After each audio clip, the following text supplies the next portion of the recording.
நபிகள் நாயகம் அவர்கள்.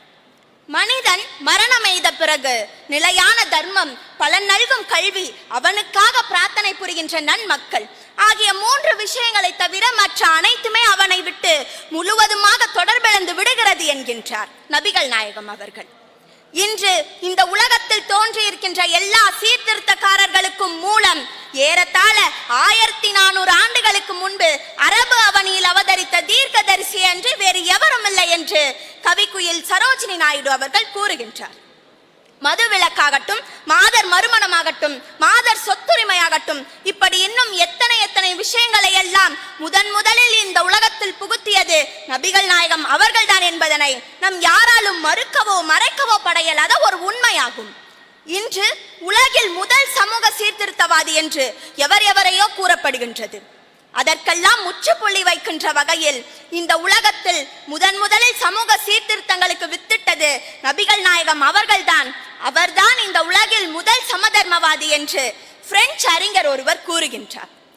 ஏழைகளின் வரியை செல்வந்தர்கள் மீது விதித்து ஏழை ஏழையாகி கொண்டே செல்லாமல் செய்து, செல்வந்தன் செல்வந்தனாகி கொண்டே செல்லாமலும் செய்து ஒரு புதிய விஷயத்தை புகுத்தி சமதர்ம ஆட்சியை செயலாற்றி வெற்றி கண்டவர்.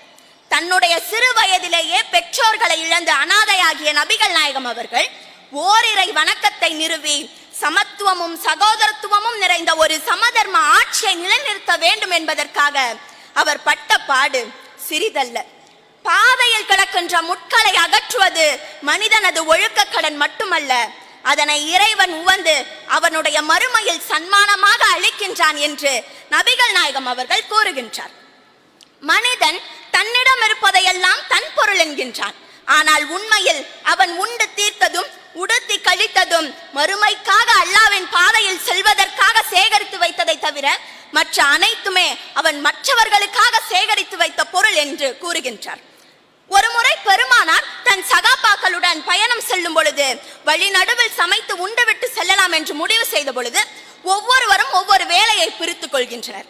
அப்பொழுது பெருமானார் அவர்கள், நான் விறகு சேகரித்து வருகிறேன் என்று கூறியவுடன் மற்றவர்கள் அனைவரும், யார சொல்லலாம், நீங்கள் இவ்வேலையை செய்ய வேண்டுமா? அடியவர்களாகிய நாங்கள் உங்களுக்காக செய்கின்றோம் என்று கூறியவுடன் பெருமானார் அவர்கள், நான் என்றுமே உங்களை விட மேலானவன் என்று எண்ணியதில்லை, இந்த உலகத்தில் அனைவருமே சமம் என்று கூறி அவரே விறகு சேகரித்து வந்தார். முதிர்ந்த இந்நாளில் கூட மக்களை சீர்திருத்த வேண்டும் என்று நினைப்பவர்கள் படுகின்ற பாட்டை பார்க்கும் பொழுது, பல நூற்றாண்டுகளுக்கு முன்பு மக்கள் அறியாமையில் வாழ்ந்த பொழுது நபிகள் நாயகம் அவர்கள் புரிந்த சாதனைகளும் சீர்திருத்தங்களும் முரடர்களுக்கும் சகிப்புத்தன்மையையும் நேர்மையையும் வரவழைத்த அவரது எண்ணங்களை போற்றி பின்பற்றி பாதுகாக்க வேண்டும் என்று கூறி விடைபெறுகின்றேன். உங்கள் வாழ்க்கையை வண்ணமயமாக்க காத்தான்குடியில் ரெயின்போ. பெரியோர் முதல் சிறியோர் வரை அனைவருக்கும் ஏற்ற நவநாகரீக ஆடைகள் மலிவான விலையில் கிடைக்கும் ஒரே இடம் இலக்கம் 11 ஜாவியா வீதி, காத்தான்குடி. தொடர்புகளுக்கு 077 65 65 651. Rainbow, making life colourful.